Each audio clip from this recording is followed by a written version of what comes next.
aytib qo'yay. Allohni zikr qilsang, Allohga yaqin bo'lasan. Maqsad shu bo'lsin. Allohni zikr qilsang, Alloh seni yaxshi ko'radi. Allohni zikr qilsang, uni muhabbatiga erishasan.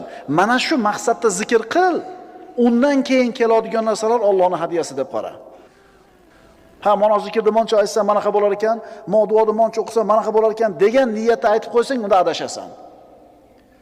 Allohning roziligi uchun, Allohning muhabbati uchun, Allohga yaqin bo'lish uchun degan niyatda zikr ayt, shu zikring to'g'ri bo'ladi, shundan keyin u zikrning foydalarini ko'rasan.